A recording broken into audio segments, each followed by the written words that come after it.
Hello students, आज बेटा start करेंगे हम फोर्थ पार्ट चैप्टर नंबर 1 का। और अगर अभी तक आपने तीनों पार्ट नहीं देखे हैं तो मैंने उनका लिंक डिस्क्रिप्शन में दे दिया है, आप पहले वो देखिए और उसके बाद फोर्थ पार्ट देखिएगा। और आज हम स्टार्ट करेंगे important terms related to matter. कुछ इम्पॉर्टेंट टर्म्स हैं बेटा, जैसे सबसे पहले जो टर्म है वो है मटेरियल। मटेरियल क्या होता है? तो ये सिंपल है, मटेरियल कुछ नहीं, सिंपल जो आपके पास कोई भी एक पर्टिकुलर टाइप ऑफ मैटर है, जैसे लिक्विड है, सॉलिड है, गैस है, ये सब क्या है? मटेरियल है।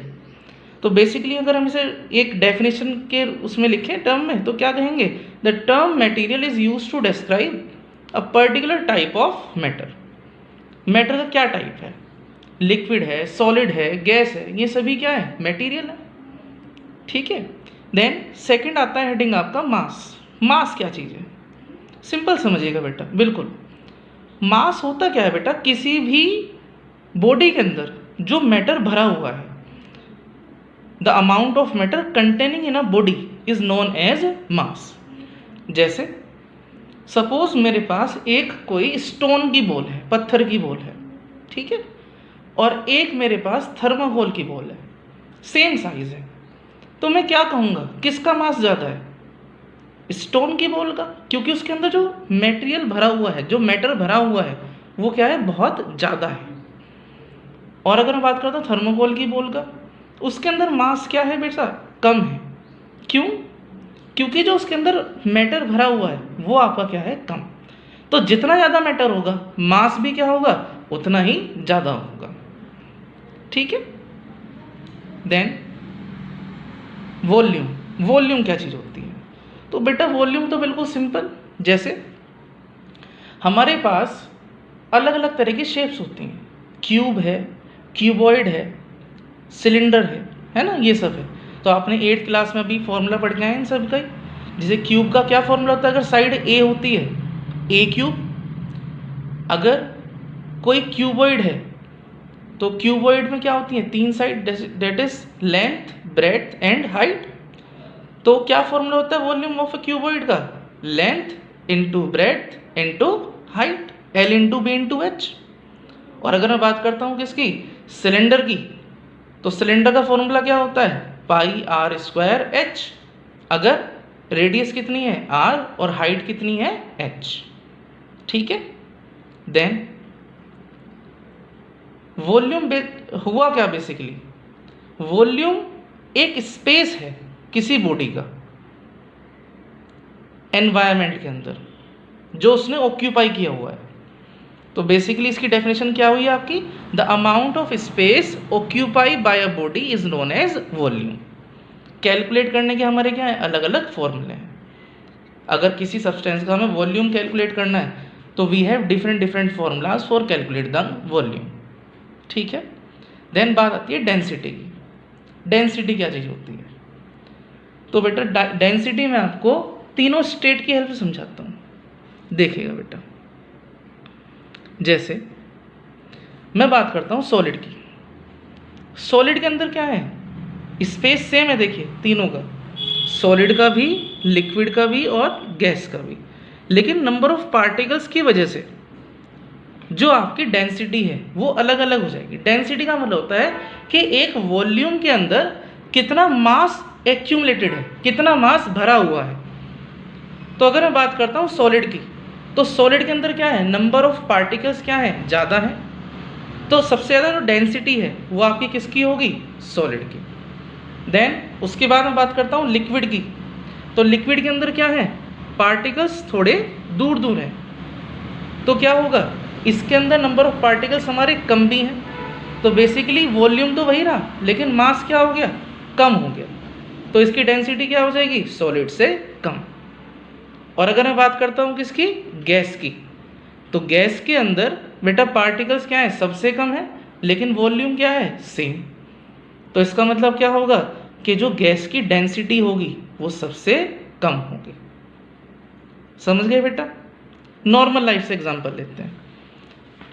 जैसे आजकल के टाइम में केवल और केवल आपके फैमिली मेंबर्स हैं घर पर, है ना? तो हार्डली सबके घर में 4 to 5, अगर जॉइंट फैमिली है तो 8, 10, इस तरह से।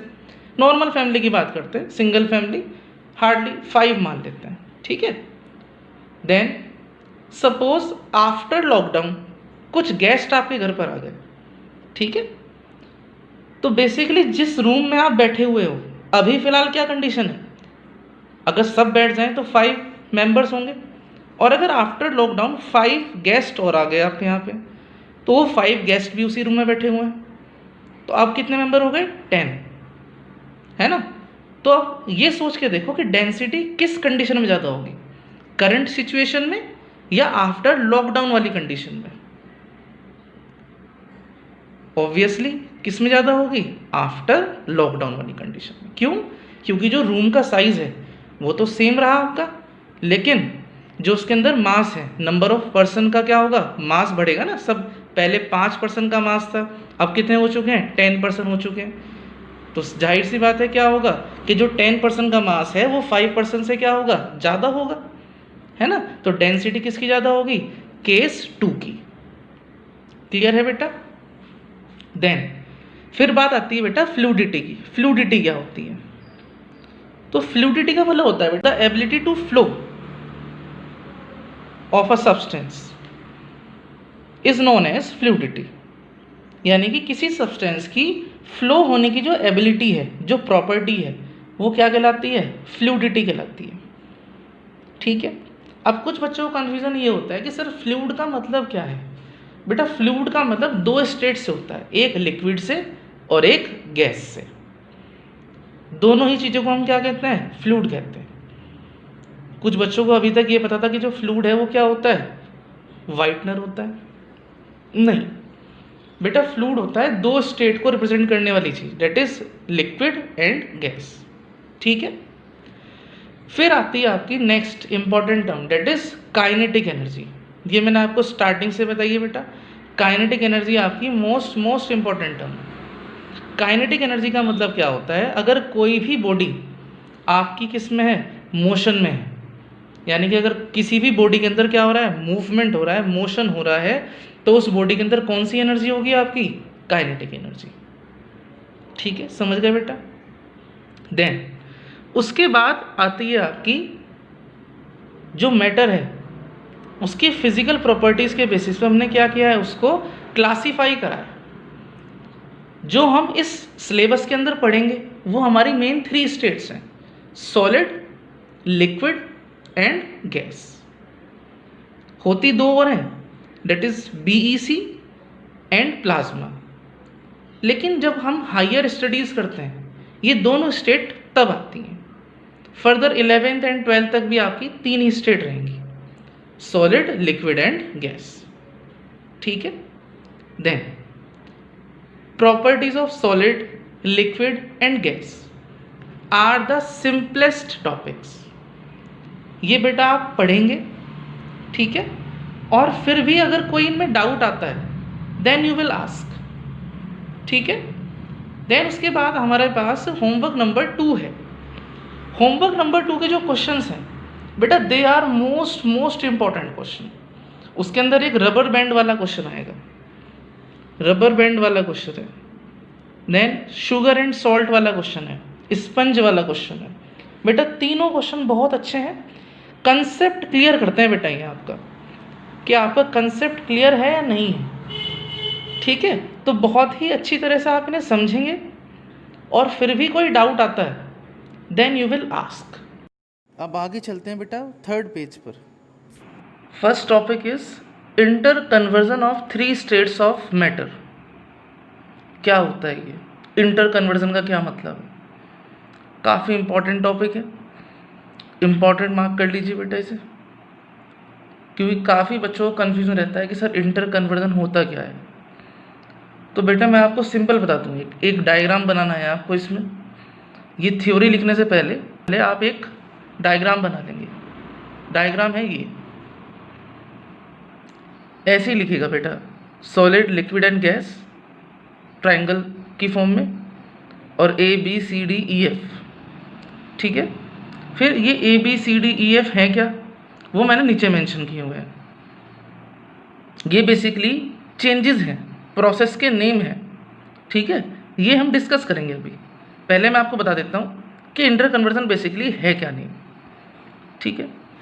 चलिए समझिए बेटा, ये एक फिनोमिना है, एक ऐसी प्रोसेस है जिसकी वजह से क्या होता है, मैटर जो है वो एक स्टेट से दूसरी स्टेट में क्या हो जाता है, चेंज हो जाता है, और दूसरी स्टेट से पहले स्टेट में वापस भी आ जाता है।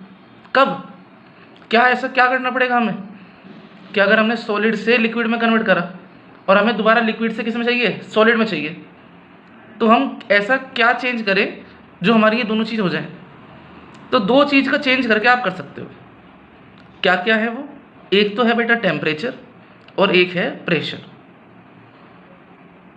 दोनों पे अंडरलाइन कर लीजिए और अब पढ़ते हैं पूरी definition. The phenomena due to which the matter changes from one state to another and back to the original state, और दोबारा उसी स्टेट में क्या आ जाए, वापस आ जाए। कब, ऑन चेंजिंग द कंडीशंस, किसकी, टेम्परेचर की एंड प्रेशर की, उसे ही हम क्या कहते हैं, inter conversion of matter. I hope आपको ये क्लियर हो गया होगा। देन फिर पूछा गया दो फैक्टर्स, तो यही दो फैक्टर्स हैं। Inter conversion of matter depends on two factors, पहला है टेम्परेचर, दूसरा है प्रेशर, ठीक है। अब एग्जाम्पल इसके, जैसे ice converts into water by increasing its temperature. जो बर्फ है, आइस है, हम उसे किस में कन्वर्ट कर सकते हैं, वाटर में। क्या कर कर, टेम्परेचर को इंक्रीज करके, बिल्कुल सही बात है। फिर नेक्स्ट आता है carbon dioxide gas can be converted into solid carbon dioxide by changing its temperature and pressure. जो कार्बन डाइऑक्साइड गैस होती है उसका टेम्परेचर और प्रेशर को चेंज करके हम क्या कर सकते हैं, सॉलिड कार्बन डाइऑक्साइड बना सकते हैं। अगर आप प्रेशर तो हाई कर दो और टेम्परेचर लो कर दो, तो गैस जो है वो आपकी कन्वर्ट होती है लिक्विड के अंदर, ये फिनोमेना होता है। लेकिन अभी हमने यहाँ पे करा क्या है, गैस को डायरेक्ट सॉलिड में कन्वर्ट करा है। तो आगे जाके हम एक प्रोसेस पढ़ेंगे डिपोजिशन, वहाँ डिस्कस करेंगे इसे, ठीक है। ड्राई आइस पर अंडरलाइन कर लीजिए बेटा। ये पूछा जाता है व्हाट इज ड्राई आइस। तो ड्राई आइस बेसिकली क्या होती है, सॉलिड कार्बन डाइऑक्साइड होती है, ठीक है। अब ये डायग्राम जो है ये काफ़ी इंपॉर्टेंट है। बस ये समझ लीजिए कि अगर आपको ये डायग्राम क्लियर हो गया तो आगे जितने भी आपकी प्रोसेस है वो सारी क्लियर हो जाएगी। उसमें कोई ऐसा हार्ड ऐसा टॉपिक नहीं है आपका, पहले से ही पढ़ते आ रहे हैं काफ़ी टॉपिक्स, जैसे बॉइलिंग क्या होता है, इवेपोरेशन क्या होता है, मेल्टिंग क्या होता है ना। तो देखिए मैंने 3 ब्लॉक्स बना रखे हैं, सॉलिड, लिक्विड एंड गैस। फिर मैंने एरो बनाई हुई है, आप एरो पे ध्यान दीजिए। ये एरो वन साइडेड है, ये देखिए, केवल मैंने इधर की साइड एरो बनाया, इधर नहीं बनाया है ना। क्यों, क्योंकि ये बाई डायरेक्शनल है। एक एरो का जो फेस है वो इधर की साइड है और दूसरे एरो का फेस इधर की साइड है। तो बेसिकली यहाँ पे क्या हो रहा है, इंटर कन्वर्जन हो रहा है, यहाँ से लिक्विड से सॉलिड और देन सॉलिड से दोबारा वापस किसमें, लिक्विड में, ठीक है।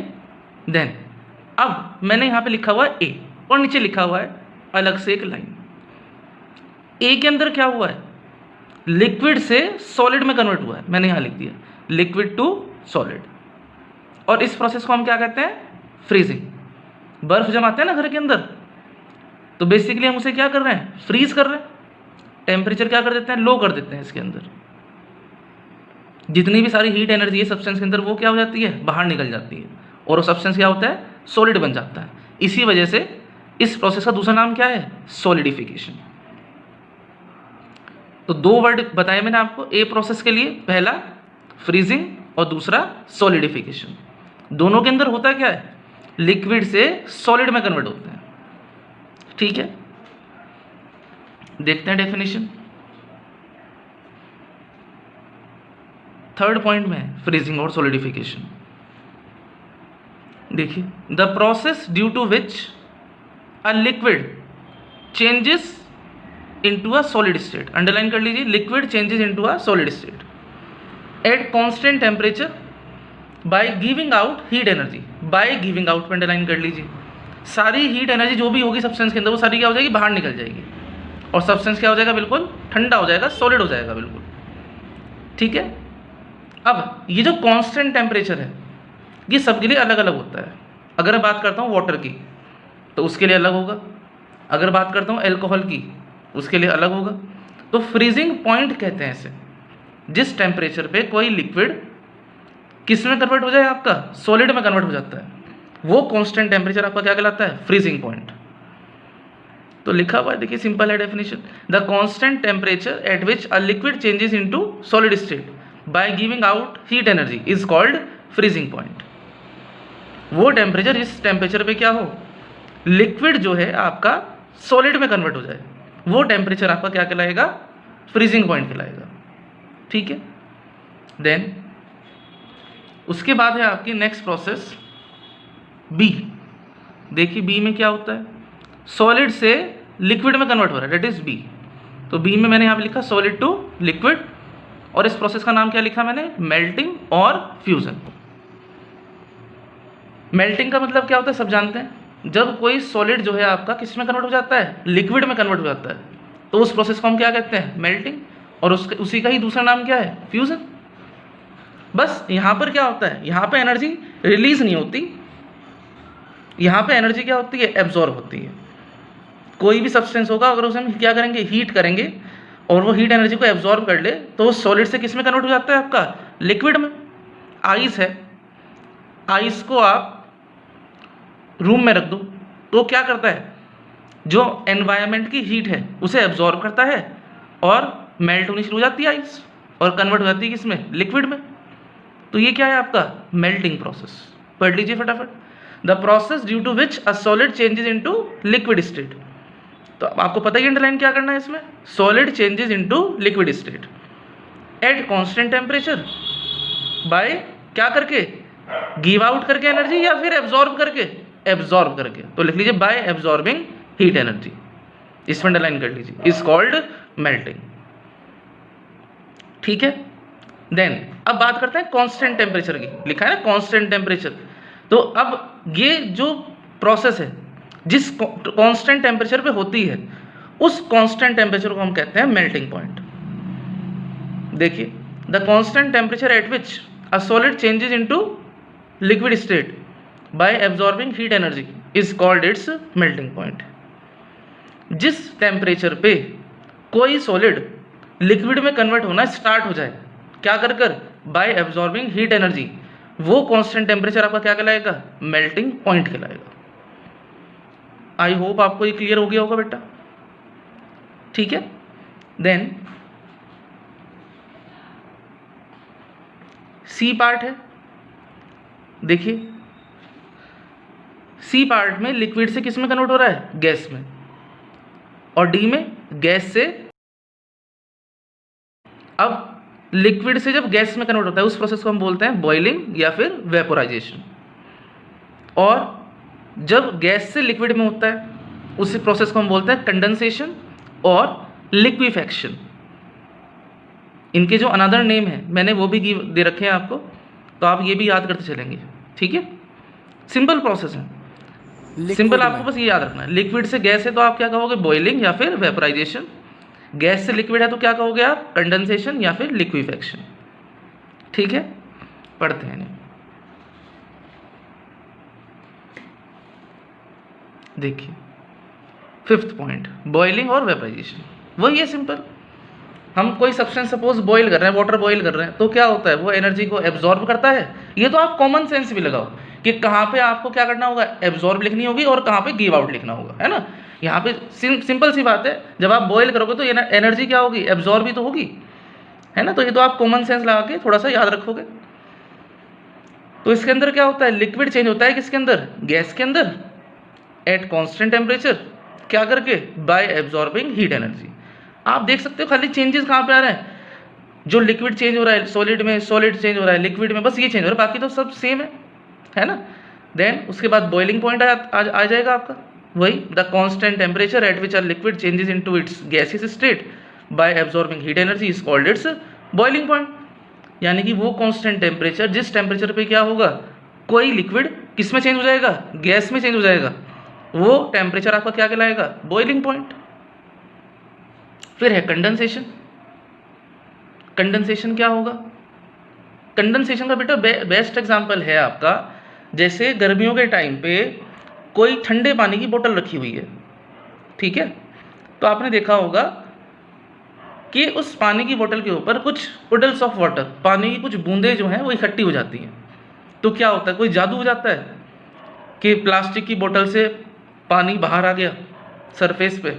नहीं, ऐसा तो नहीं हो सकता। अदरवाइज तो हम क्या कर लेते, पानी बना लेते पानी से। तो क्या होता है, होता क्या है बेटा, एनवायरनमेंट के अंदर पहले से ही वाटर वेपर प्रेजेंट होती हैं, जिसे हम बोलते हैं ह्यूमिडिटी। अब ये वाटर वेपर्स जब ठंडे पानी की बोतल के पास आती हैं तो वहां पर ये कूल हो जाती हैं, उनकी सारी एनर्जी जो है वो बाहर निकल जाती है, and they will convert into water. यानी कि वाटर वेपर्स क्या होती हैं, ठंडी होकर किस में कन्वर्ट हो जाती हैं, वाटर में कन्वर्ट हो जाती हैं। और इसी प्रोसेस को हम क्या कहते हैं, कंडेंसेशन। तो देख लीजिए, लिखा हुआ है the process due to which a gas changes into liquid state. एक गैस जो है वो किस में कन्वर्ट हो गई आपकी, लिक्विड स्टेट में, एट कांस्टेंट टेम्परेचर, क्या करके, by giving out heat energy, is called condensation. Energy को रिलीज करके, बाहर निकालकर जो गैस है वो किस में कन्वर्ट हुई है, लिक्विड में कन्वर्ट हुई है। तो ये प्रोसेस आपकी क्या कहलाती है, कंडेंसेशन कहलाती है। अब जिस टेम्परेचर पे ये प्रोसेस होती है वो टेम्परेचर आपका क्या कहलाता है, कंडेंसेशन पॉइंट या लिक्विफेक्शन पॉइंट। ठीक है, आई होप आपको ये क्लियर होगा। देन लास्ट है हमारा sublimation and deposition. Next topic is sublimation. तो देखिए बेटा, आप डायग्राम के अंदर जो ई पार्ट है उसमें क्या हो रहा है, सॉलिड डायरेक्टली कन्वर्ट हो रहा है किसमें, गैस में, है ना। और एफ में क्या हो रहा है, गैस से डायरेक्ट सॉलिड में। तो वैसे तो दोनों प्रोसेस का सेम ही नेम होता है, डेट इज सब्लिमेशन, लेकिन फिर भी मैंने आपको एक अनदर नेम भी दिया हुआ है, डेट इज डिपोजिशन, है ना। अलग अलग पढ़ेंगे। सॉलिड टू गैस कहलाएगा सब्लिमेशन और गैस टू सॉलिड कहलाएगा डिपोजिशन। ऑल्दो आप गैस टू सॉलिड को सब्लिमेशन भी कह सकते हो, लेकिन फिर भी एक अलग कंसेप्ट समझाने के लिए मैंने आपको क्या प्रोवाइड किया है, एक अलग नेम बताया, डेट इज डिपोजिशन। ठीक है, चलिए देखते हैं। तो सब्लिमेशन के अंदर होता क्या है, स्टेट चेंज होती है किससे, सॉलिड से गैस में डायरेक्ट, बीच में लिक्विड में चेंज नहीं होगी। सॉलिड डायरेक्ट किस में चेंज होगा आपका, गैस में चेंज होगा। जैसे आपके घर पे कपूर होता है, कपूर पूजा होती है ना, तो पूजा के अंदर कपूर यूज होता है, उसे बोलते हैं हम कैम्फर इंग्लिश के अंदर। तो जब हम उसे जलाते हैं, बर्न करते हैं, हीट करते हैं, तो वो कन्वर्ट हो जाता है डायरेक्ट किससे, सॉलिड से गैस में, वो लिक्विड में चेंज नहीं होता। तो बेसिकली एक ऐसी प्रोसेस जिसमें सॉलिड स्टेट डायरेक्ट किस में चेंज हो जाए, गैस में चेंज हो जाए, without converting into liquid state, ऐसी प्रोसेस क्या कहलाती है, सब्लिमेशन। और देखो आप डेफिनेशन में लिखा होगा वाइस वर्सा। वाइस वर्सा का मतलब होता है इसका उल्टा। यहाँ बात हुई है डेफिनेशन में सॉलिड टू गैस की, और वाइस वर्सा का मतलब गैस टू सॉलिड में भी। तो दोनों के लिए आप सब्लिमेशन यूज कर सकते हैं। ठीक है, एक बस मैंने आपको एक्स्ट्रा बताया कि समझ लीजिए डिपोजिशन। अब ऐसी सब्सटेंस जो डायरेक्टली सॉलिड से गैस में या वेपर्स में कन्वर्ट हो जाते हैं, वो कहलाते हैं आपके सब्लिमेबल सब्सटेंस। एग्जाम्पल उसके क्या क्या है, अमोनियम क्लोराइड, कैम्फर, नेफ्थलीन, ये सब। नेफ्थलीन और कैम्फर पे तो बहुत ज़्यादा इंपॉर्टेंट मार्क कर लीजिए आप, ये तो आप डेली लाइफ में घर के अंदर ही देख सकते हैं। कैम्फर तो बेसिकली कपूर हो गया जो पूजा में यूज़ होता है, आप उसे हीट करते हो डायरेक्ट गैस में कन्वर्ट हो जाता है। और अगर मैं बात करता हूँ नेफ्थलीन बोल्स की, तो ये नेफ्थलीन बोल्स कभी होती है बताता हूँ बेटा। जब सीज़न चेंज होता है ना, जैसे गर्मियाँ ख़त्म हो गई, सर्दियाँ स्टार्ट हो गई, तो उसमें होता क्या है, जब आप कपड़े रखते हैं अपने, वूलन क्लोथ्स रख देते हैं, है ना, सपोज गर्मियों का मौसम आ गया तो सर्दी के जो कपड़े हैं वो हम क्या करते हैं, सब पैक करके रख देते हैं। तो कई बार क्या होता है बेटा, हमने फाइबर टू फैब्रिक में पढ़ा था 3rd चैप्टर में 8th क्लास के अंदर। तो उसमें होता क्या था बेटा, आपने देखा होगा अटैक बाय मोथ, पेस्ट, है ना, ये सब पढ़ा था हमने, फंजाई, बैक्टीरिया। कुछ ऐसे क्लोथ्स होते हैं जिन पे क्या करते हैं, बैक्टीरिया फंजाई अटैक कर देते हैं और हमारा जो क्लोथ का मटेरियल है वो ख़राब कर देते हैं।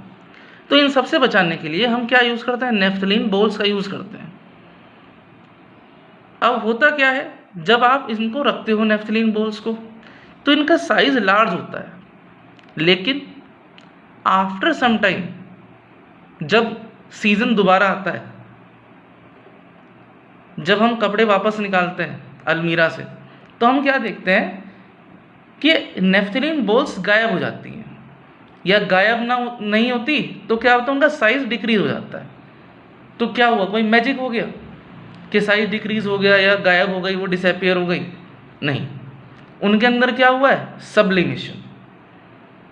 वो सॉलिड से किस में कन्वर्ट हुई है, डायरेक्ट गैस के अंदर, है ना। तो बेसिकली हमारी डेली लाइफ के अंदर भी क्या होती हैं, साइंटिफिक फैक्ट्स छिपे रहते हैं। अब आगे से जब भी आप देखोगे कि नेफ्थलीन बोल का साइज़ क्या हो गया, स्मॉल हो गया है, वो गायब हो गई, तो आप समझ जाओगे कि यहाँ पे क्या हुआ है, सब्लिमेशन हुआ है। या बाथरूम्स के अंदर ओडोनिल यूज़ किया जाता है, तो वो भी बेसिकली क्या होता है, आपका सब्लिमेशन प्रोसेस के थ्रू होता है। आप देखें उसमें जो रैपर होता है, जब उसे टीयर करते हैं तो उसका साइज़ काफ़ी लार्ज होता है, लेकिन आफ्टर 45 डेज और 30 डेज इट विल डिसअपियर। तो बेसिकली होता क्या है, वहाँ पर भी सॉलिड डायरेक्ट किस में कन्वर्ट होता है, गैस के अंदर, और उस प्रोसेस को हम क्या कहते हैं, सब्लिमेशन। ठीक है बेटा। देन इसके बाद एक प्रोसेस रह गई हमारी, दैट इज डिपोजिशन। तो बस मैं आपको वो बता देता हूँ, है ना।